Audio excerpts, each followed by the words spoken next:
Hey everyone, Greg from My Mortgage.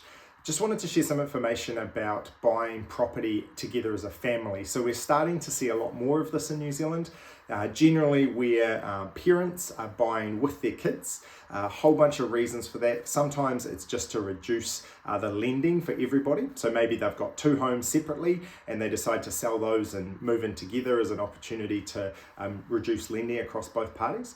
Potentially it could be that mum and dad or parents have a large deposit to bring to it because of a property they've sold, and maybe the kids or one of the children hasn't got that deposit but they've got the income, so we can connect those together. Sometimes it's a practicality point of view for child care or maybe care of parents and those sorts of things as well. So there's lots of reasons why this is done. It's done a lot more overseas and is a newish thing in New Zealand, and so we've seen a lot of this happening in the last little while, especially as house prices have increased. It's a really good way for people to get their own home with some security and to be able to support family throughout as well. So there's just a few considerations. So one is that all of the people involved in the purchase, so that's family, so maybe parents bringing money and kids bringing income, everyone would need to be checked to see if they can afford lending. If they're all going to be on the title. So if you're going to be an owner of that property, then you're liable for lending. Some of the banks have some really nice policies where we can split out the lending and say, look, parents are going to take on X amount of the lending and the children or the partners or whoever is involved there is going to take on this amount of the lending.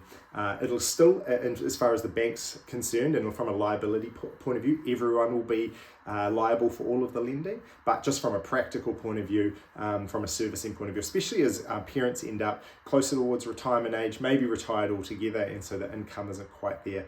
So there's some things we can do there, which is really good. The other thing to note is just work out who is bringing what to the purchase, and maybe talk to a solicitor about getting a relationship property agreement. Just says this is what this person or this couple has brought to the purchase, this is what these people have brought to the purchase. If and when the property is sold, this is the process that it'll go through.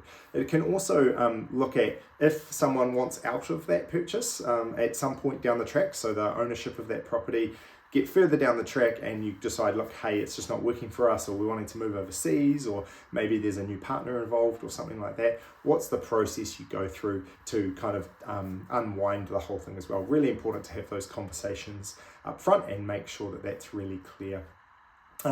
Could also be that maybe we're buying a property and the idea is to put another dwelling on that. So maybe you're looking to put on a minor dwelling, build something, get something moved on.